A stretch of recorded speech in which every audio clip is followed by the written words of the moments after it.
बिस्मिल्लाहिर्रहमानिर्रहीम बिस्मिल्लाहिर्रहमानिर्रहीम। अस्सलामु अलैकुम फ्रेंड्स, हाउ आर यू। मैं उम्मीद करता हूँ कि आप सब लोग खैरियत से होंगे। आज हमारा टॉपिक है normal distribution. Normal distribution okay, normal distribution को समझने से पहले हमें ये पता होना चाहिए कि प्रोबेबिलिटी क्या होता है। प्रोबेबिलिटी क्या होता है। ओके, मैं आपको यहाँ पे जो डेफिनेशन बताऊँगा वो मैं लिखूँगा नहीं, वो मैं नोट्स सेंड कर दूँगा। उनके अंदर वो तमाम की तमाम डेफिनेशन मौजूद होंगी। ओके, प्रोबेबिलिटी क्या होता है।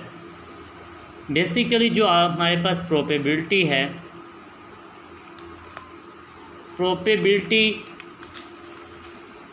किसी चीज़ के होने के इम्कानात को हम क्या कहते हैं, प्रोबेबिलिटी कहते हैं। किसी चीज़ के होने के इम्कानात को हम प्रोबेबिलिटी कहते हैं। It means the probability of an event is the measure of the likelihood that the event will occur. ये इसकी प्रोबेबिलिटी की क्या थी, डेफिनेशन। इन सिंपली वर्ड्स कि किसी चीज़ के होने के इम्कानात को आप क्या कहेंगे, प्रोबेबिलिटी कहेंगे। और जो इसकी रेंज होती है वो हमारे पास 0 से 1 तक होती है। इट मीन्स कि अगर किसी चीज़ के होने के इम्कानात हैं तो उसके लिए हम क्या लिखेंगे, 1 यानी कि यस। अगर है, अगर नहीं है तो फिर नो यानी कि नहीं। अगर नहीं है तो फिर हम क्या लिखेंगे, 0। और किसी चीज़ के इम्कानात हैं होने के तो वो यस यानी कि 1 होगी। अगर अदरवाइज़ नहीं है तो वो क्या होगी, 0 होगी। ओके, प्रोबेबिलिटी के बाद हमें समझना पड़ेगा प्रोबेबिलिटी डिस्ट्रीब्यूशन क्या होती है।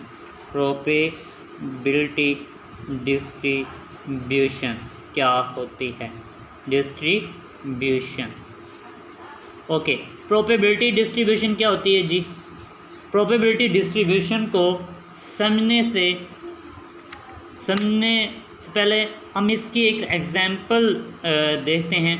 इसके लिए आप जितने भी एक्सपेरिमेंट करते हैं, अब प्रोबेबिलिटी की दुनिया के अंदर एक्सपेरिमेंट क्या होते हैं जी, उसके लिए हम एक एग्जांपल लेते हैं कि मैं एक डाइस लेता हूँ। क्या लेता हूँ, एक मैं डाइस। ये मैं वो डाइस ले रहा हूँ जो हम अमूमी तौर पे लूडो की गेम के अंदर हम डाइस का इस्तेमाल करते हैं।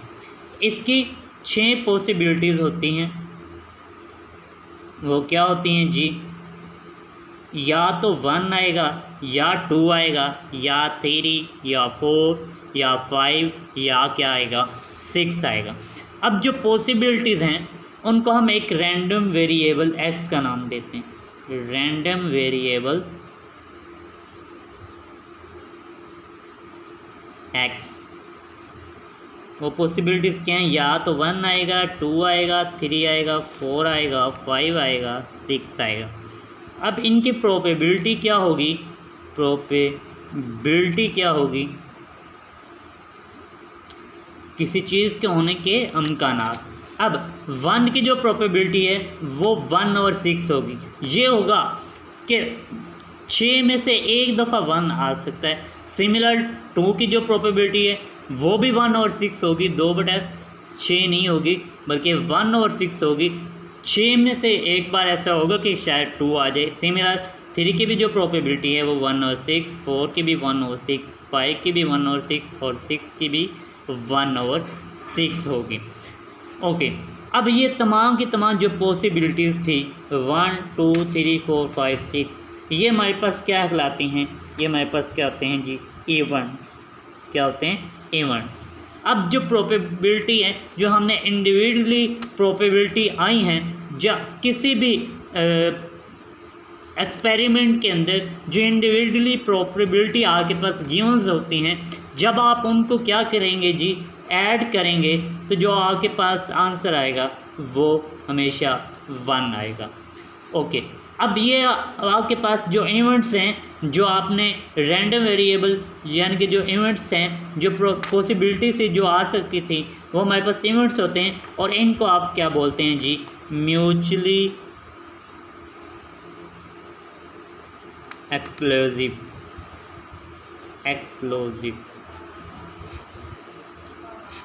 और ये एज अ होल जो सारा एक्सपेरिमेंट अभी मैंने समझाया, ये एज अ होल क्या कहलाएगा, ये एज अ होल कराएगा जी प्रोबेबिलिटी डिस्ट्रीब्यूशन, प्रोबेबिलिटी डिस्ट्रीब्यूशन कहलाएगा। ओके, अब प्रोबेबिलिटी डिस्ट्रीब्यूशन की उम्मीद है समझ आ गई होगी। अब देखते हैं कि जो हमारे पास प्रोबेबिलिटी डिस्ट्रीब्यूशन है ये हमारे पास दो किस्म का होता है। प्रोबेबिलिटी डिस्ट्रीब्यूशन टू टाइप्स का होता है। डिस्ट्रीब्यूशन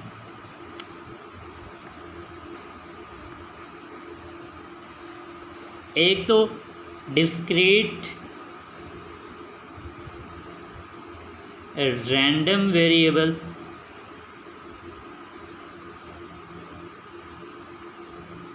और नंबर 2 पे जो हमारे पास है वो है कंटिन्यूअस रैंडम वेरिएबल। ओके, अब डिस्क्रीट रैंडम वेरिएबल क्या होते हैं, जो इजीली काउंटेबल हों, जो इजीली काउंटेबल हों, वो हमारे पास क्या कहलाएंगे, डिस्क्रीट रैंडम वेरिएबल कहलाएंगे। अब इजीली काउंटेबल हों इट मीन्स कि जिस तरह अगर मैं बात करता हूँ number of boys in school, अगर number of boys in school की बात करें तो ये इजीली काउंटेबल हैं। अगर कंटिन्यूस रैंडम वेरिएबल क्या होते हैं, जो हम मेजर्स करते हैं, जिनको हम मेजर करते हैं, वो हमारे पास क्या होते हैं जी, कंटिन्यूस रैंडम वेरिएबल होते हैं। मेजर के अंदर height, just like height, weight, ये हमारे पास क्या कहलाते हैं, कंटिन्यूस रैंडम वेरिएबल कहलाते हैं। ओके, अब डिस्क्रीट जो रैंडम वेरिएबल है, आगे इसकी भी 3 टाइप्स हैं। जो नंबर 1 है वो है बाइनोमियल डिस्ट्रीब्यूशन रैंडम, और नंबर 2 पे जो है वो है पॉइजन, नंबर 3 पे है hyper geometric, hyper geometric. Discrete random variable की ये 3 टाइप्स हैं। सिमिलर कंटिन्यूस रैंडम वेरिएबल की भी आगे 3 टाइप्स हैं। जो नंबर 1 पे है जी normal distribution,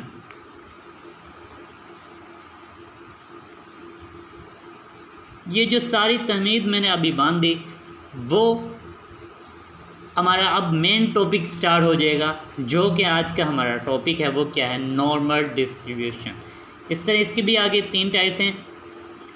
continuous random variable के नंबर 1 है नॉर्मल डिस्ट्रीब्यूशन, नंबर 2 है यूनिफॉर्म, और नंबर 3 पे है एक्सपोनेंशियल, यूनिफॉर्म एक्सपोनेंशियल। अब हम आते हैं अपने टॉपिक के तरफ कि what is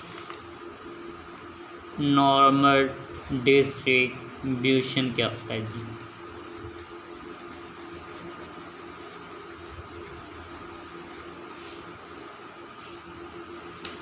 okay, normal distribution basically normal distribution is a continuous, ये देखें continuous symmetric bell shape distribution of a variable, ये मैंने इसकी सिंपली डेफिनेशन बताई है। जो इसकी मैथमेटिकल इक्वेशन है नॉर्मल डिस्ट्रीब्यूशन की वो हमारे पास है जी y is equal to e की power minus X minus mu का whole square over 2 sigma square over sigma under root 2 pi. Okay, यहाँ पे अब e क्या है, यहाँ पे अब e की जो वैल्यू है हमारे पास वो ऑलमोस्ट इक्वल होती है 2.718। आई थिंक ये हमारे पास उसके बाद पाई की जो वैल्यू हमारे पास है वो ऑलमोस्ट इक्वल होती है 3.14 के। और यहाँ पे जो हमने न्यू लिखा है ये हमारे पास क्या होता है जी, ये हमारे पास पॉपुलेशन मीन होता है, पॉपुलेशन मीन होता है। और जो हमारे पास सिग्मा है, सिग्मा ये हमारे पास पॉपुलेशन स्टैंडर्ड डेविएशन होता है, population standard deviation, standard deviation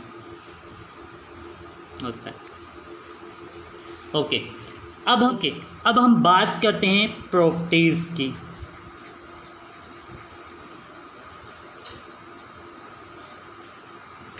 जो सबसे पहली प्रॉपर्टीज़ है नॉर्मल डिस्ट्रीब्यूशन की। अच्छा, आप जब प्रॉपर्टीज़ को समझ जाएंगे तो आप कोई भी ग्राफ को देख कर आप ये बता सकते हैं कि ये वाला ग्राफ है वो नॉर्मल डिस्ट्रीब्यूशन का है। अच्छा, अब जब सबसे पहली प्रॉपर्टीज़ है वो ये है कि जो नॉर्मल हमारे पास कर्व होती है वो बेल शेप टाइप की होती है, बेल शेप टाइप की। अब बेल शेप टाइप किस किस्म की होती है, मैं डिफरेंट ये बना के आपको दिखा देता हूँ। ये मेरे पास बेल शेप है, सिमिलर ये मेरे पास एक और बेल शेप है। ये हमारे पास क्या कहलाते हैं, बेल शेप कहलाते हैं। जो नंबर 2 पे है कि ये सिमेट्रिक होती है, नंबर 2 पे जो इनकी प्रॉपर्टीज़ है नॉर्मल डिस्ट्रीब्यूशन की वो ये है कि सिमेट्रिक होती है। अब सिमेट्रिक किस तरह होती है कि मोस्टली ये सिमेट्रिक वो याद होती है अबाउट मीन, मीन पे यानी कि फर्स्ट पोजीशन पे ये सिमेट्रिक वो याद होती है। अब सिमेट्रिक क्या मतलब है, सिमेट्रिक से मुराद अगर आप यहाँ पे दरमियान से अगर आप इसे फोल्ड करें, जब आप इसे फोल्ड करेंगे तो ये दोनों जो पार्ट, एक ये वाला पार्ट और ये वाला पार्ट, ये एक दूसरे को कवर कर लेते हैं। क्या कर लेते हैं, कवर कर लेते हैं, जिसकी वजह से ये हम क्या होते हैं, सिमेट्रिक होते हैं। ओके, अब जो नंबर 3 पे है इसकी जो प्रॉपर्टीज़ है वो ये है कि जो मीन, मीडियन और मोड है, मीन, मीडियन और मोड, ये एक दूसरे के क्या होते हैं, इक्वल होते हैं। मीन, मीडियन और मोड एक दूसरे के क्या होते हैं जी, इक्वल होते हैं। अब यहाँ पे जो मीन है, जो मीन है यह हमें बता रहा होता है बैलेंस पॉइंट। क्या बता रहा होता है, बैलेंस पॉइंट। और जो मीडियन है, मीडियन यह हमें बता रहा होता है मिडल मोस्ट वैल्यू। और जो हमारे पास मोड है ये बता रहा होता है peak means highest frequency, highest frequency बता रहा। ओके, अब जो इसकी नेक्स्ट प्रॉपर्टीज़ है वो ये है कि ये यूनिमोडल होते हैं। क्या होते हैं जी, यूनिमोडल होते हैं। अब यूनिमोडल का मतलब क्या है, यूनिमोडल से मुराद कि जो इनकी पीक है, हाईएस्ट जो पीक है वो 1 ही होगी, यानी कि जो हमारे पास ग्राफ गिवन होगा उसके अंदर जो यानी कि जो पीक होगी, जो हाईएस्ट पॉइंट होगा वो एक ही होगा, एक से ज़्यादा नहीं होगा। लेट्स सी, आप देखें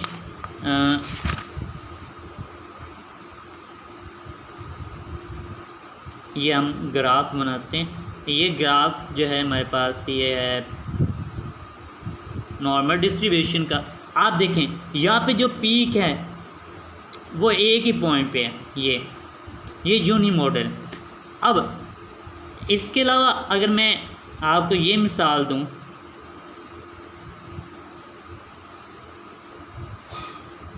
ये देखें यहाँ पे जो पीक है वो 2 हैं, एक ये और एक ये हमारे पास यूनिमोडल नहीं रहेगा, ये यूनिमोडल नहीं कहलाएगा, जबकि ये हमारे पास क्या है, यूनिमोडल है।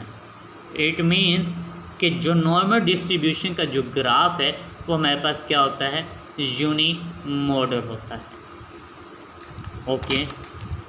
ओके, अब हम डिस्कस करेंगे बाइनोमियल डिस्ट्रीब्यूशन को। बाइनोमियल डिस्ट्रीब्यूशन को समझने से पहले हमें ये पता होना चाहिए कि बाइनोमियल एक्सपेरिमेंट क्या होता है। जो बाइनोमियल एक्सपेरिमेंट है वो से टाइप्स ऑफ प्रोबेबिलिटी प्रॉब्लम्स के अंदर जब हमारे पास ओनली टू पॉसिबल आउटकम्स आए, ओनली सिर्फ कितनी पॉसिबल आउटकम्स हैं, 2, तो इस किस्म के एक्सपेरिमेंट को हम बाइनोमियल एक्सपेरिमेंट कहते हैं।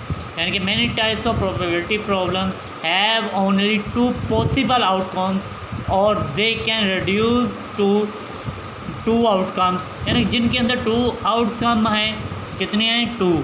तो इस किस्म के एक्सपेरिमेंट को हम बाइनोमियल एक्सपेरिमेंट कहते हैं। चंद एक एग्जांपल आपको मैं बता देता हूँ। अगर जब हम अक्सर क्रिकेट का कोई मैच होता है तो जब टॉस की जाती है तो उसमें 2 पॉसिबल आउटकम्स ये होती हैं, या तो हेड आना होता है या क्या आएगा, टेल आएगा। द अनदर एग्जांपल, जब अमूमी तौर पे क्वेश्चन होते हैं हमारे पास ट्रू और फॉल्स के, तो उसके अंदर भी 2 आउटकम्स होते हैं, या तो क्वेश्चन ट्रू होगा या क्या होगा, फॉल्स होगा। सिमिलर एक और एग्जांपल लेते हैं, जब बेबी बोर्न होता है, यानी कि जब बेबी पैदा होने वाला होता है तो उससे अगर 2 आउटकम्स ही होती हैं, या तो लड़का होगा या क्या होगा, लड़की होगी। सिमिलर अगर जब कोई गेम्स खेली जाती है या कोई क्रिकेट का मैच होता है, कोई भी गेम्स है, जब 2 टीम्स आपस में खेलती हैं उनमें से 2 पॉसिबिलिटीज़ होती हैं, या तो एक टीम हारेगी या जीतेगी, विन या लूज़, यानी कि 2 पॉसिबिलिटीज़ होती हैं। तो इस किस्म के सिचुएशन को हम क्या बोलते हैं, binomial experiment. Binomial experiment. Okay, अब हमें पता कैसे चलेगा कि कोई भी एक्सपेरिमेंट हमें दिया गया है वो बाइनोमियल है। इसके लिए 4 शर्त पर पूरा उतरना लाजमी है। जो सबसे पहली शर्त है वो ये है कि फ़िक्स्ड नंबर ऑफ़ ट्रायल्स होने चाहिए। सबसे पहले क्या होना चाहिए, फ़िक्स्ड नंबर ऑफ़ ट्रायल्स होने चाहिए। फ़िक्स्ड नंबर ऑफ़ ट्रायल्स होने चाहिए। इसका मतलब क्या है, फ़िक्स्ड नंबर ऑफ़ ट्रायल्स से मुराद ये है कि अब जो कॉइन है, मैं ये कहता हूँ मैं कॉइन को 20 मरतबा, कितनी मरतबा, 20 मरतबा टॉस के लिए उछालूँगा। कितनी मरतबा, 20 मरतबा। अब ये मैंने क्या कर दिया, फिक्स कर दिया नंबर ऑफ़ ट्रायल्स को। पहली तो ये शर्त है। अब दूसरी शर्त क्या है कि each trial can have only 2 outcomes. कितनी आउटकम्स होनी चाहिए, 2 आउटकम्स होनी चाहिए ईच ट्रायल्स के लिए, ईच ट्रायल्स के लिए। अब देखें, जब मैं फर्स्ट टाइम कॉइन को उछालूँगा या तो हेड आएगा या क्या आएगा, टेल आएगा। हर दफ़ा जब मैं कॉइन को उछालूँगा या तो हेड आएगा या टेल आएगा। इसमें कितनी पॉसिबिलिटीज़ हैं, 2 पॉसिबिलिटीज़ हैं। नंबर 3 पे जो हमारे पास आउटकम्स हैं वो मस्ट बी इंडिपेंडेंट होने चाहिए ईच अदर पर, मस्ट बी इंडिपेंडेंट। अब मस्ट बी इंडिपेंडेंट का क्या मतलब है, इसका मतलब ये है कि जब हमने अगर फर्स्ट टाइम, लेट्स सी कि फर्स्ट टाइम हमने उछाला कॉइन, वो आ गया हेड। अब जब हम सेकंड टाइम कॉइन को उछालेंगे, अब ये हमारी यहाँ पे कोई शर्त नहीं होनी चाहिए, अगर फर्स्ट टाइम हेड आया तो सेकंड टाइम भी हेड आए, ये शर्त हमारी नहीं होनी चाहिए। अगर हमने फर्स्ट टाइम कॉइन को उछाला तो अगर हेड आया तो सेकंड टाइम हेड आ जाए या टेल आ जाए, इससे हमें कोई कुछ लेना देना नहीं है। जब ये यानी कि सूरत हाल होती है, जब कॉइन को उछालेंगे वो अपनी मर्ज़ी से चाहे हेड आए चाहे टेल आए, यानी कि ये इंडिपेंडेंट होता है, यानी कि ये मस्ट भी इंडिपेंडेंट। ऑटोमेटिकली जब हम कॉइन को उछालेंगे, अगर फर्स्ट टाइम उछाला हेड आया तो सेकंड टाइम क्या हो सकता है, पॉसिबल है कि टेल आ जाए, नहीं तो हेड भी आ सकता है। यानी कि ये मस्ट भी क्या होना चाहिए, इंडिपेंडेंट होना चाहिए। नंबर 4 पे जो इसकी प्रॉपर्टी है वो ये है कि जो probability of success must remain the same, must remain the same. Probability of success must remain same. इसका क्या मतलब है? इसका मतलब ये है कि जब हम कॉइन को उछालेंगे, अब हमें तो नहीं पता, हमारे तो पास तो ये चांसेस हैं, या तो 50% हेड आएगा या तो 50% क्या आएगा, टेल आएगा। अब ये या तो 50% क्या आएगा, हेड आएगा, या 50% क्या होगा, टेल आएगा। तो ये मस्ट रिमेन सेम।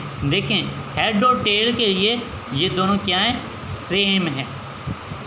ये चौथी प्रॉपर्टी है कि the probability of success must remain the same for each her trial के लिए।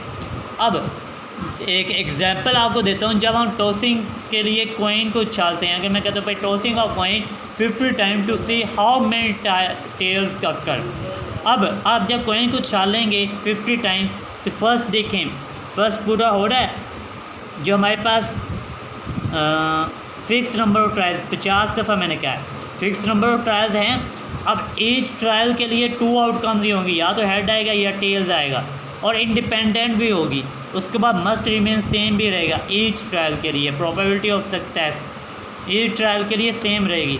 50% चांसेस होंगे हेड के आने के, 50% चांसेस होंगे टेल के आने के। बात क्लियर होगी?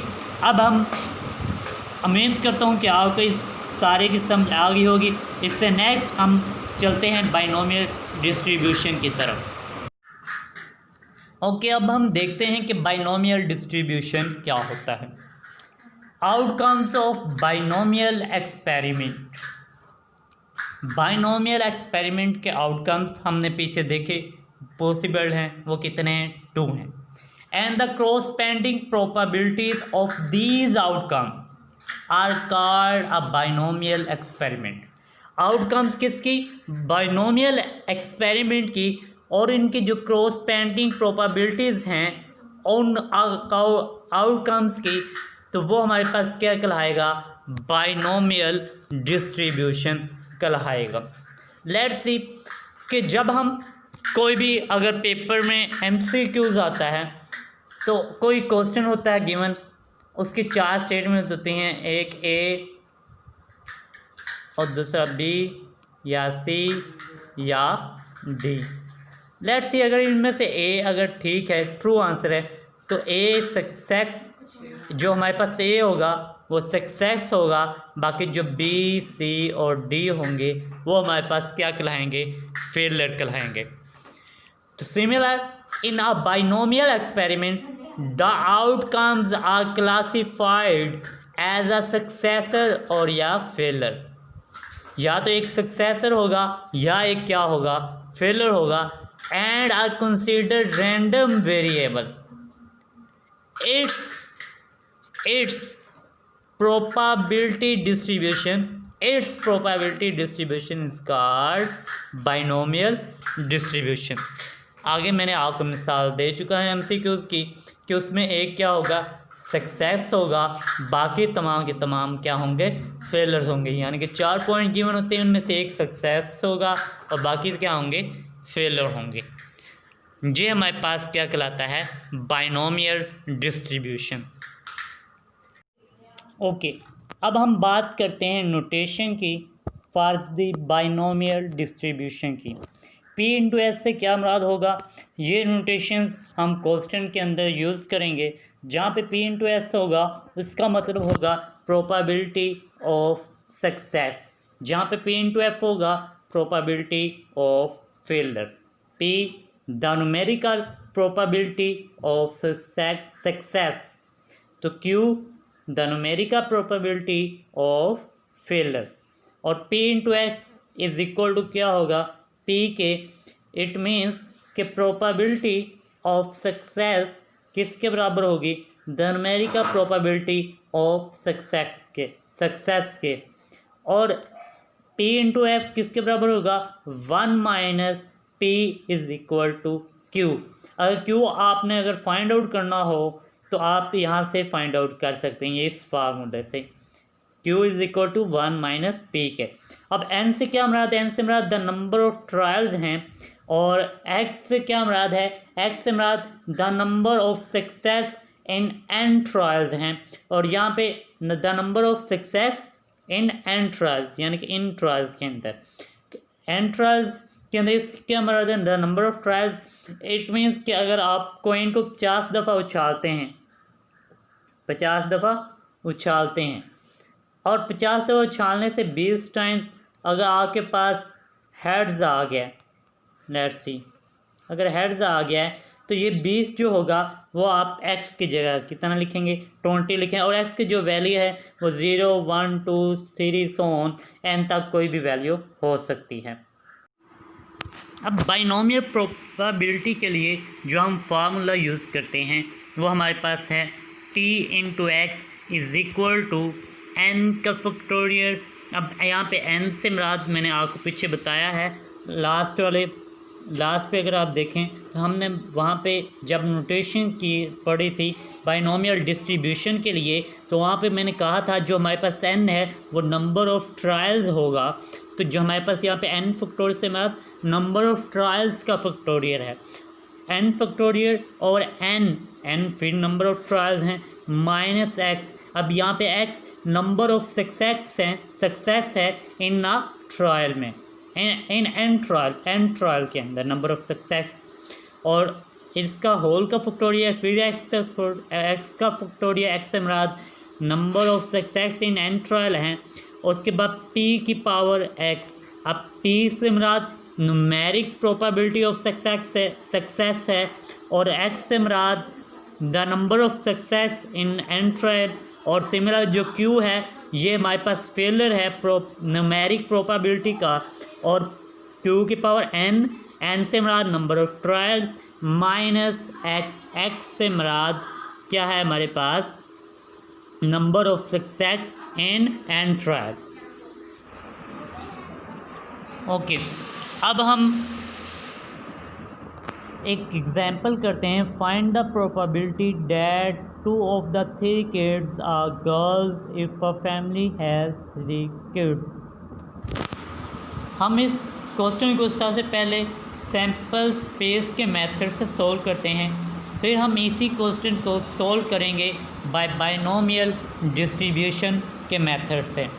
अगर सैम्पल स्पेस के मेथड से इसे सॉल्व करें, जो हमारे पास पॉसिबल्स जो आउटकम्स हैं वो 8 किस्म की हो सकती हैं, या तो तीनों बॉयज़ हो सकते हैं, या फर्स्ट 2 टाइम्स बॉयज़ हो सकते हैं, 3rd टाइम गर्ल्स। इस किस्म की ये हमारे पास 8 पॉसिबिलिटीज़ बनेंगी, 8 आउटकम्स आएंगी।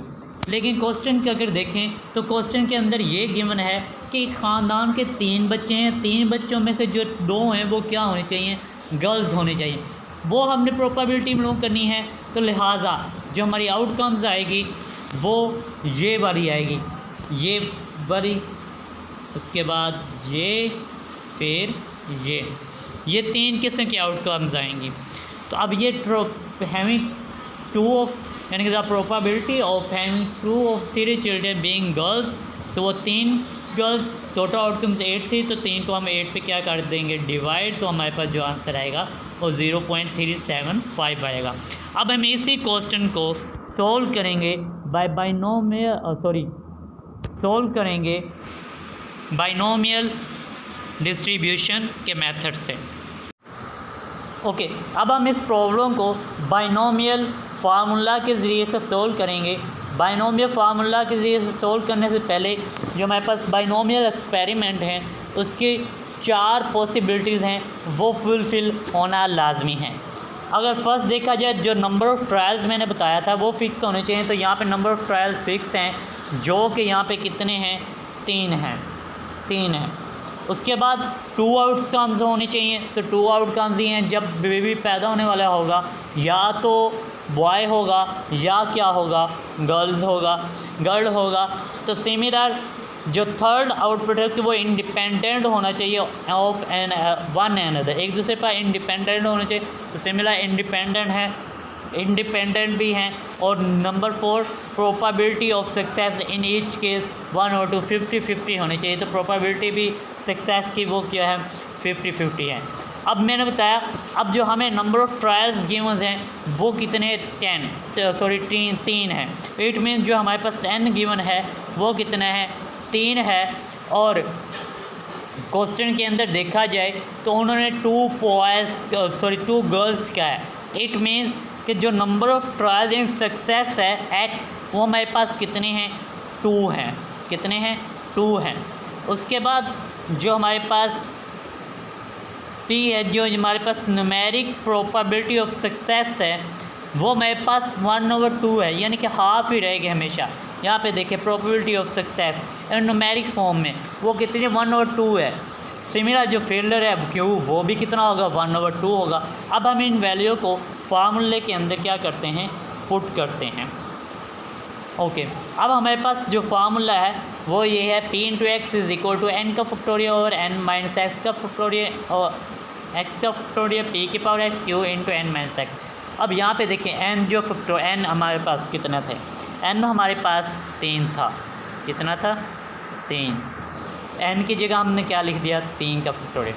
अब 3 - x सक्सेस हमारे पास x जो आपने पीछे निकाला था वो कितना था, 2 था। तो यहाँ पे x की जगह क्या आ गया, 2 आ गया। अब इसका होल का फैक्टोरियल x, 2 का फैक्टोरियल। अब p हमारे पास number of the numeric probability of success वो 1/2 ही है, और फेलियर भी 1/2 है। तो 1/2 की पावर x हमारे पास कितना है जी, 2 है, और n हमारे पास 3 है। तो x की जगह हमने 1 पुट कर दिया। अब इनको मल्टीप्लाई करें तो 1/4, 3 की जो हमारे पास, अगर आप यहाँ पे देखें 3 का अगर फैक्टोरियल लें तो वो 6 आएगा, और 3 - 2 करें तो हमारे पास 1 आएगा। 1 का फैक्टोरियल 1 नहीं होता है, तो 1 को 2 से मल्टीप्लाई करेंगे वो 2 ही आ जाएगा। और यहाँ पे अगर 1 इनको स्केयर ख़त्म करें तो 1/4 को 1/2 से मल्टीप्लाई करें तो मल्टीप्लाई 1 क्या आ जाएगा जी, 8। अब यहाँ पे देखें, अब 2 को 6 पे डिवाइड करेंगे तो 3 आ जाएगा, तो 3 और क्या आ जाएगा, 8। जब हम इसको डिवाइड करेंगे तो हमारे पास जो आंसर आएगा वो 0.375, जो कि सेम आंसर है जो हमने ऑब्टेन किया था इन सैम्पल स्पेस के अंदर। सैम्पल स्पेस के मेथड से जिससे जो हमने सोल्व किया था वही आंसर हमारा यहाँ पे आया। मैं उम्मीद करता हूँ कि आपको बाइनोमियल और नॉर्मल डिस्ट्रीब्यूशन की समझ अच्छे तरीके से आ गई होगी। अगर कोई भी क्वेश्चन हो तो वो लाजमी शेयर कीजिएगा, मैं उसका आंसर लाजमी शेयर करूँगा।